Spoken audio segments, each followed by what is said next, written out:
In 2012, I decided to learn all of Johann Sebastian Bach's The Well-Tempered Clavier. This is a monumental keyboard work and one of the most important pieces of music ever written. It had a profound effect on music history and would later influence some of the greatest composers who would ever live, including Beethoven, Mozart, Schumann, Chopin, and Brahms. Originally written for the keyboard instruments of the day, harpsichord and clavichord, the Well-Tempered Clavier consists of 48 preludes and fugues, 2 of each in every major and minor key, divided into 2 books. All up, this work consists of well over 4 hours of very complicated and difficult music.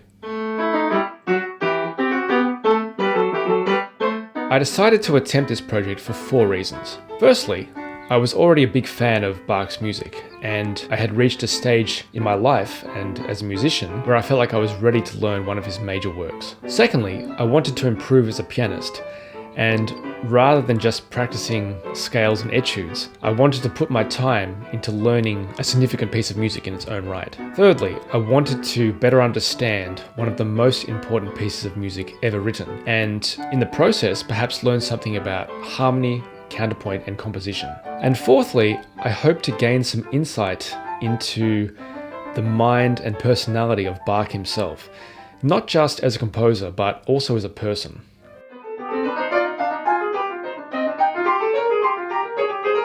Prior to starting this project, I was already familiar with many of the 48 preludes and fugues. My mother had purchased both books for me when I was around 11 years old. They'd been sitting on top of the piano for years, and every now and then I would open one of them up and try and sight read something. I had also played 2 or 3 of them for various piano exams and concerts over the years. But there were many preludes and fugues that I had never touched, some that I had never heard, and even a few that I had intentionally avoided my whole life. The entire project took me about a year. Each prelude and fugue took me between 2 days and a week to put together, and for the most part I worked on only one prelude and fugue exclusively before moving on to the next one. Along the way, I recorded videos of myself playing each prelude and fugue and uploaded them to Facebook for my friends to see. This was over 10 years ago, and the audio and video recording quality are pretty bad, as you'll see. Of course, if I did this project now, I would use much better sound and video recording techniques. In this video, I'll explain what I learned from this project and how it helped me develop as a pianist and musician. Before I do, however, a disclaimer. When I say that I learned these pieces, I mean that I learned them to the best of my ability in the time frame that I had available. Not all of them reached a standard that I would call performance ready. I also elected not to memorize these pieces, as that would have drastically increased the amount of time and effort required. So I'm definitely not comparing myself to Richter or Gould or any of the other great pianists who recorded this entire work. This was a project I undertook to challenge myself so I could become a better musician. So, let's begin.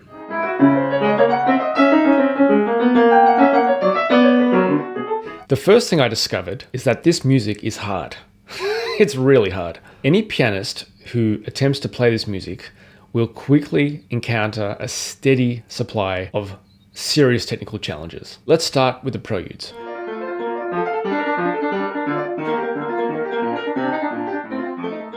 Many of the preludes are typically played at very fast tempos, requiring the utmost precision and dexterity. In this style of music, there's nowhere to hide. As an example, let's look at the Prelude in D major from Book 1.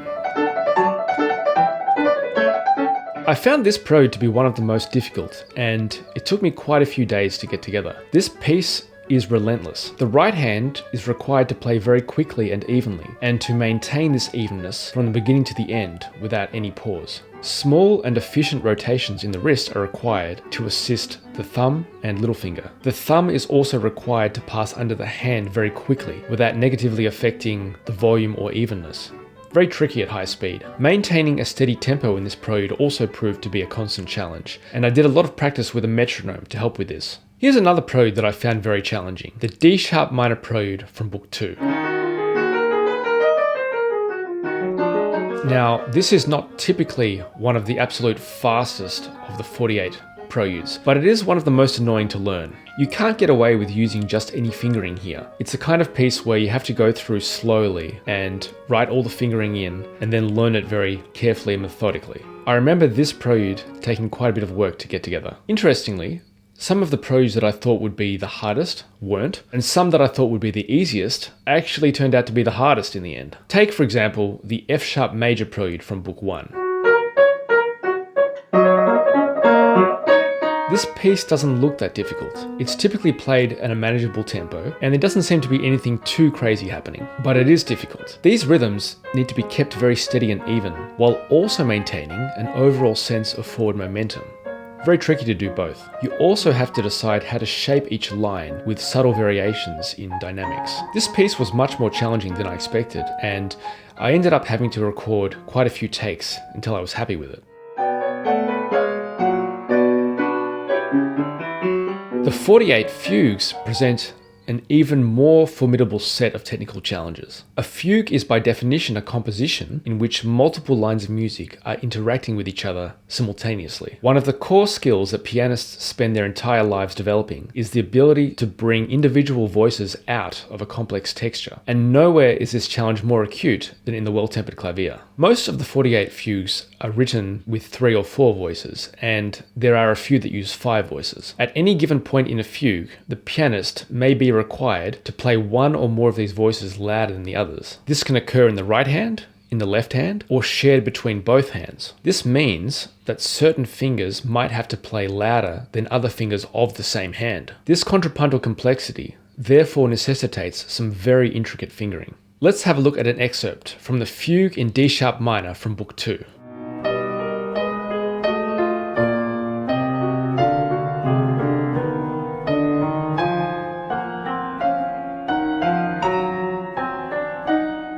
There is a lot to think about here, particularly in regards to fingering. The 4th and 5th fingers of each hand are required to cross over each other, which is quite awkward, and your right hand thumb is required to play multiple notes consecutively, because that's the only fingering that works in this situation. You have fingers switching on the same note, meaning that you press a note and keep holding it down, then simultaneously bring a second finger onto the same note to replace the first finger. This all happens in the fraction of a second. And on top of this, you are always faced with the challenge of bringing out certain lines and making them more prominent than the others, while also maintaining a steady tempo and thinking about overall dynamics and thinking about articulation and thinking about pedal. And to make matters worse, many of these fugues are typically played at very fast tempos. Take the C sharp minor fugue from Book 2, for example.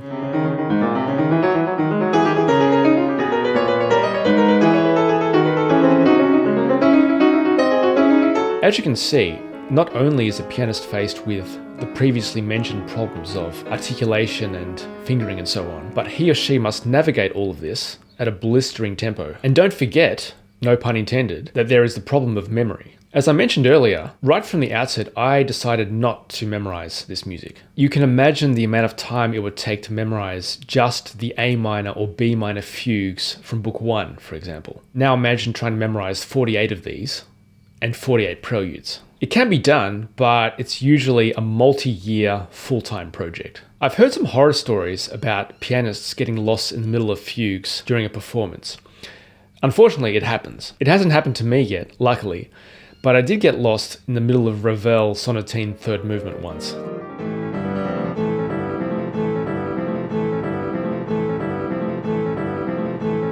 The second thing I discovered is that there are many ways to interpret this music. The Well-Tempered Clavier was written for the keyboard instruments of the day, namely harpsichord and clavichord, not the modern piano. Modern pianists are therefore required to make a lot of decisions as to how they will interpret this music, specifically the tempo, the amount of pedal to use, and how to best employ dynamics, phrasing, and articulation. These questions of interpretation have been hotly debated for a long time, and will continue to be a subject of debate for as long as Bach's music continues to be played on the piano. So there really is no one correct way to play these pieces. In the process of preparing the 48 preludes and fugues, I listened to as many different recordings as I could find. This was an amazing journey in and of itself, and I heard some truly impressive and moving renditions of these pieces. Of course, I began by listening to the seminal recordings by Sviatoslav Richter, Glenn Gould, Angela Hewitt, Andreas Schiff,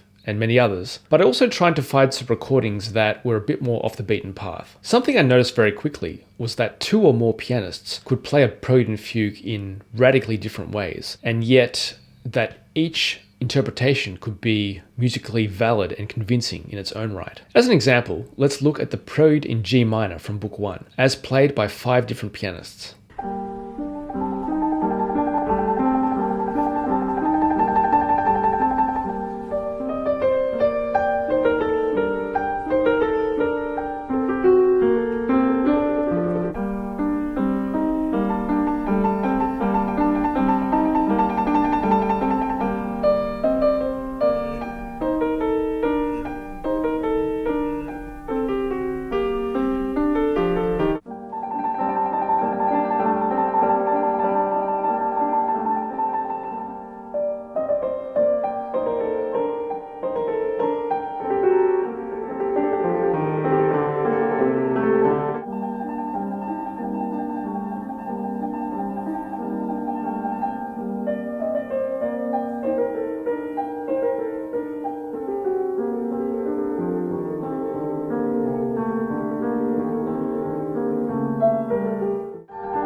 As you can hear, each pianist has his or her own idiomatic approach to tempo, pedaling, dynamics, phrasing, and so on. Each of these interpretations is very different from the others, but I like them all. The fact that Bach's music can be interpreted and interacted with in so many different ways is part of what made this project so fascinating for me. When I was deciding how I would play each prelude and fugue, I usually combined ideas from the recordings I had listened to that inspired me the most. In some cases, my interpretation was an almost direct emulation of what another pianist had done. In other instances, I came up with some ideas of my own that were quite unlike any of the recordings I had heard. Of course, when I listen to my playing now, 12 years later, there are a lot of things that I would change. I'm actually pretty happy with some of my playing, but I do cringe at some of my interpretative decisions back then. If I were to do this project again, now, my playing would sound very different. And I'm sure that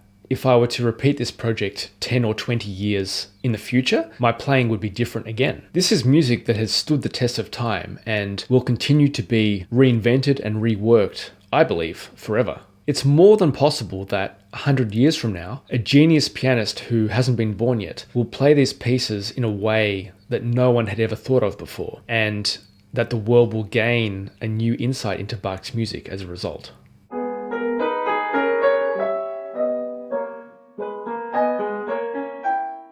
The third thing I discovered is that there is something to appreciate in every prelude and fugue. The English author Douglas Adams once said that Beethoven tells you what it's like to be Beethoven, and Mozart tells you what it's like to be human, but Bach tells you what it's like to be the universe. This quote is spot on in describing not only Bach's musical output as a whole, but also aptly describes the Well-Tempered Clavier as its own self-contained musical cosmos. In these 48 compositions, Bach somehow manages to capture almost the entire gamut of human emotion. There is both tranquility and aggression here, joyfulness and despair, playfulness and profundity. Every musician can find something they resonate with here. On any given day, I can open up one of these volumes and find a prelude or a fugue that matches how I am feeling that day. And what's amazing is that on a different day, the same prelude or fugue can hold a completely different meaning for me. As I was learning each prelude and fugue,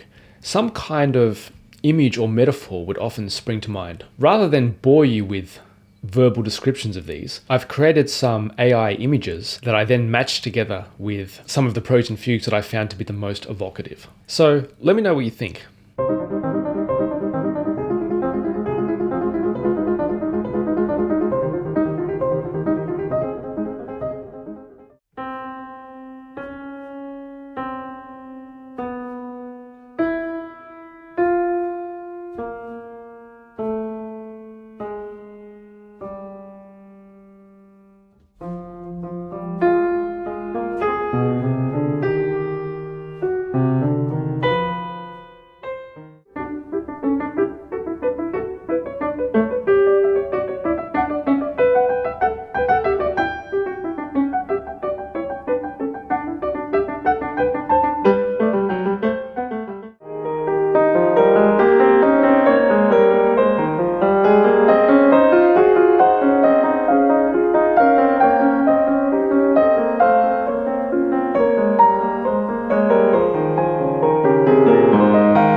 and so on and so on. Of course, these images and impressions are what come to my mind when I listen to this music. Everyone who listens to the Well-Tempered Clavier will have their own unique perspectives. Prior to starting this project, there were a number of preludes and fugues that I was either ambivalent towards or simply didn't like. What really surprised me is that in the end, some of my least favorite pieces became some of my favorite pieces. And even when I couldn't bring myself to like every prelude and fugue, I still managed to find something that was interesting or thought-provoking in each and every single one. For example, the E minor prelude from Book 1. Prior to this project, I didn't really like this piece. To my ear, it sounded monotonous and without any clear sense of direction. Yet, as I began to learn it and I played it more and more, I began to appreciate the subtle harmonic tension that Bach had built into it. And without realizing it, I think I absorbed this piece into my compositional toolkit because many years later, when I was writing some game music, I subconsciously implemented some of the ideas from this piece into the music that I was writing.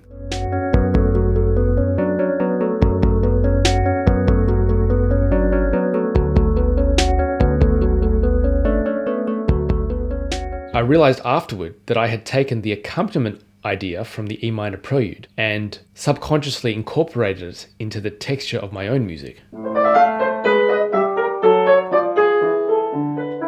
The fourth thing I discovered is that Bach is full of surprises. Over the course of a year, I played every note of the Well-Tempered Clavier multiple times. This depth of experience with his music allowed me to discover some musical gems that I otherwise wouldn't have. The British pianist Johann McGregor has described Bach as secretive, and I think I understand why now. Over and over again, he loves to hide musical Easter eggs in the most unlikely places, and you really have to play every note of a piece to find them. Firstly, there are Bach's harmonic surprises. Much has already been written on Bach's compositional genius and his mastery of harmony and counterpoint. I don't want to get too deep into the specifics of Bach's compositional technique because, firstly, that is not the point of this video, and secondly, I could spend years doing that. There are already other YouTube videos that do an amazing job analyzing his music in detail. I just want to share with you some of the harmonic surprises scattered throughout the Well-Tempered Clavier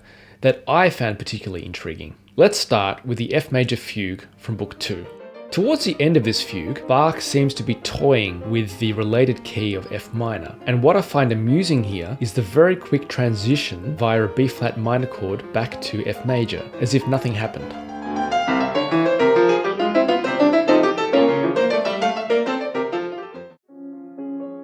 In the C-sharp major prelude from Book 2, Bach uses some very unusual chords, including what seems to be an E-sharp minor 7th chord with an F-sharp added to it.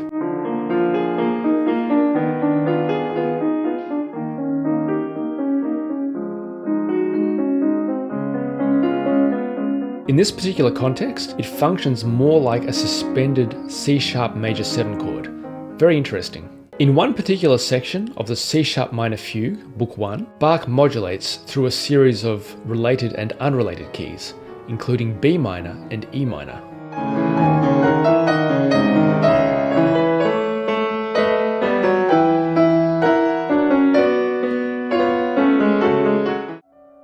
In the E major prelude, Book 1, pleasant diatonic harmonies suddenly veer off into E minor, and we hear this very unusual descending chromatic line, before, again like nothing happened, returning to the tonic of E major.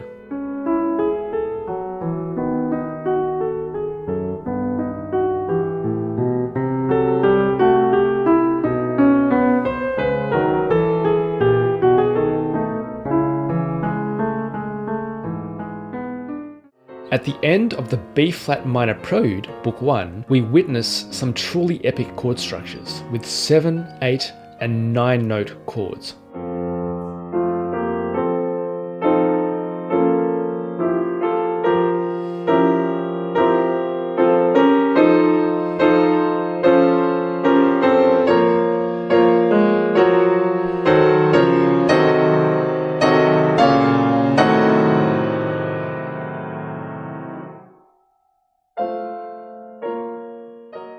In the F-sharp major prelude, Book 1, some very pleasant counterpoint suddenly turns darker with a diminished chord over a C-sharp bass note. And then, 2 bars later, everything returns to normal. You can hear the D naturals in the right hand clashing with the C sharps in the left hand.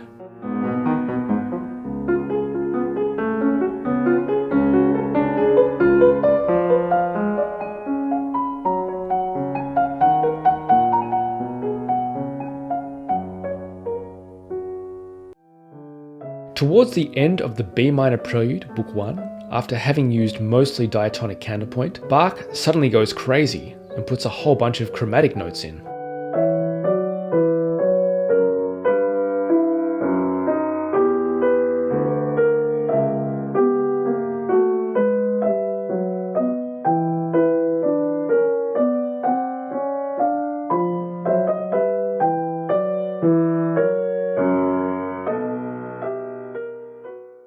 I also happen to be a big fan of the Neapolitan chord. Here are a few notable examples.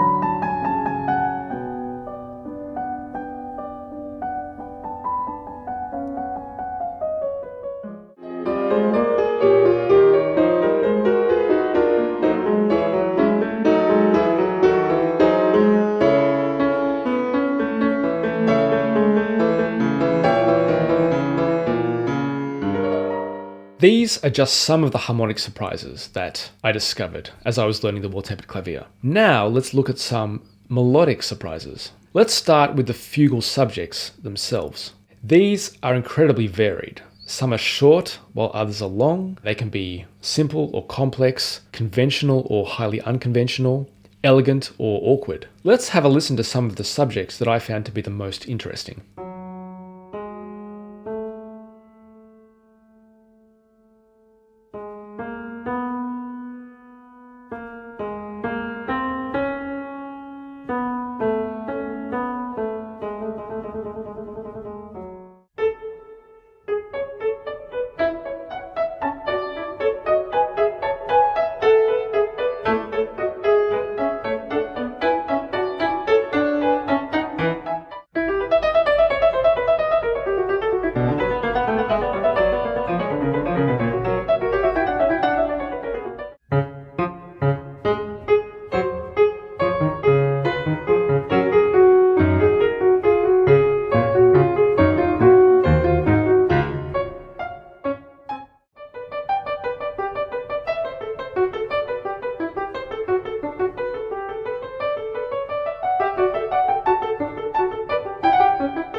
This particular fugal subject can also be heard at the beginning of Bad Romance by Lady Gaga. You'll notice that it's transposed to a different key.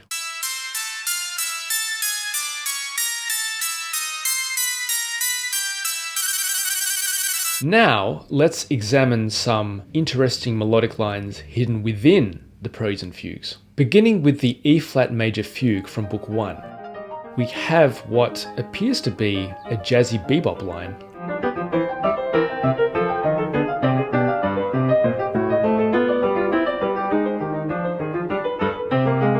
Let's put that together with some comping in the left hand and see what happens.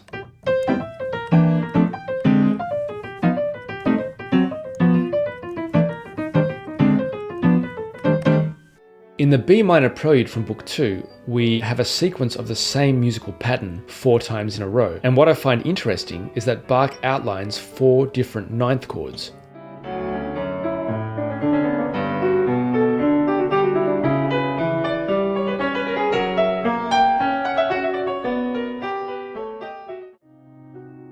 In the F minor Prelude Book 1, which is mostly quite dark and serious, there is this incredibly beautiful A-flat major section that comes out of nowhere.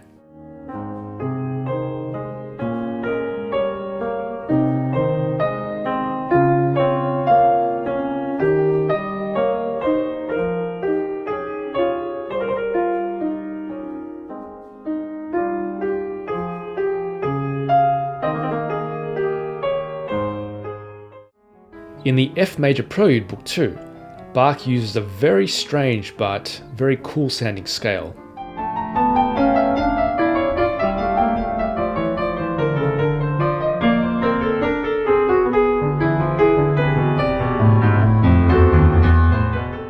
In the A-flat major fugue Book 1, we have this delightful melody that is a continuation of the fugal subject.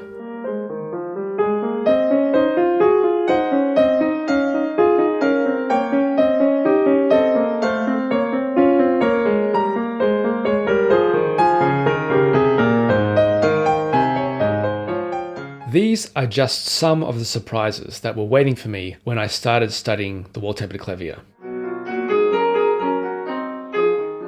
The fifth thing I discovered is that my sight reading greatly improved. There were two areas where I saw a big improvement. Firstly, I got a lot better at reading key signatures with 4 or more sharps or flats. As I mentioned earlier, the Well-Tempered Clavier consists of 2 preludes and fugues in every major and minor key, all the way up to 7 sharps and 6 flats. Prior to this project, I hadn't played much music in F sharp or C sharp major, 2 keys with 6 and 7 sharps respectively, or E flat minor, a key with 6 flats. This project forced me to work intensively on one prelude and fugue at a time, which meant that I was playing and reading the same music in the same key over and over again for a period of up to a week at a time. This focus and exclusivity pushed me to understand and develop fluency with these key signatures in a way that I never had before. Secondly, my ability to read accidentals noticeably improved. The Well-Tempered Clavier is full of music that challenges the limits of diatonicism. This means that, apart from the key signatures, there are often a lot of additional accidentals written into the score. As an example, let's look at the Prelude in D sharp minor from Book 2.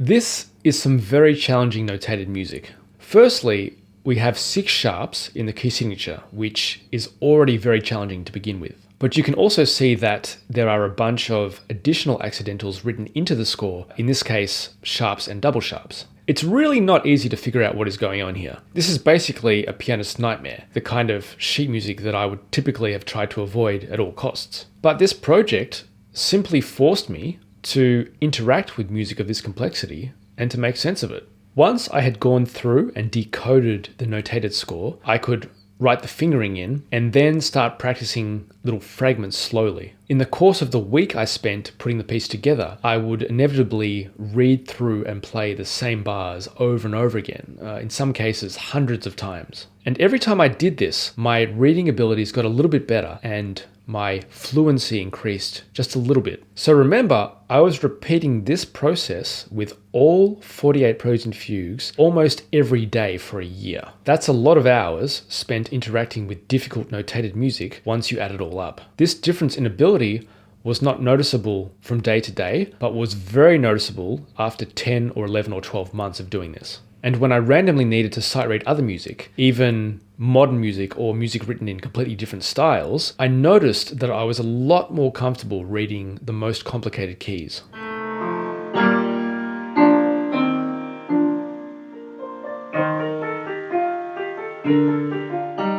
The sixth thing I discovered is that I will never fully understand this piece.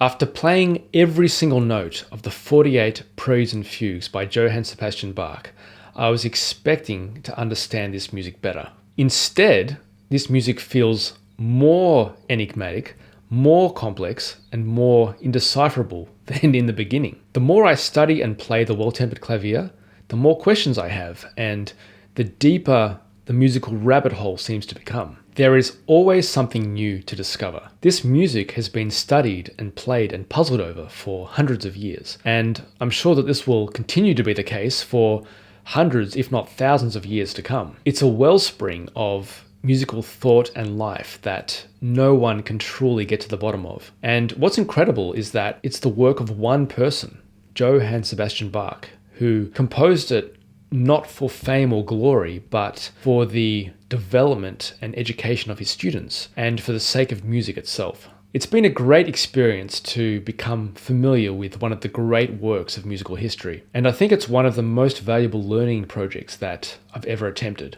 Not only did it do wonders for my musical skill and musicianship, but now when I open up one of these 2 volumes and start to play through these pieces, I feel like I'm being reunited with old friends.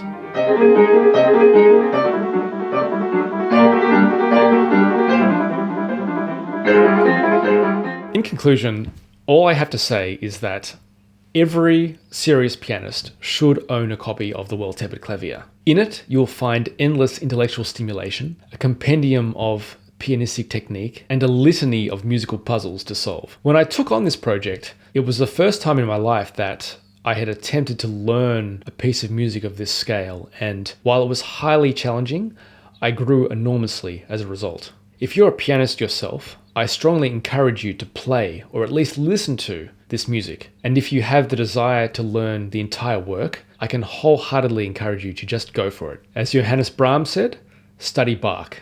There, you'll find everything. So thanks a lot for watching my video. If you found it interesting, please consider subscribing to my channel. I'll see you next time.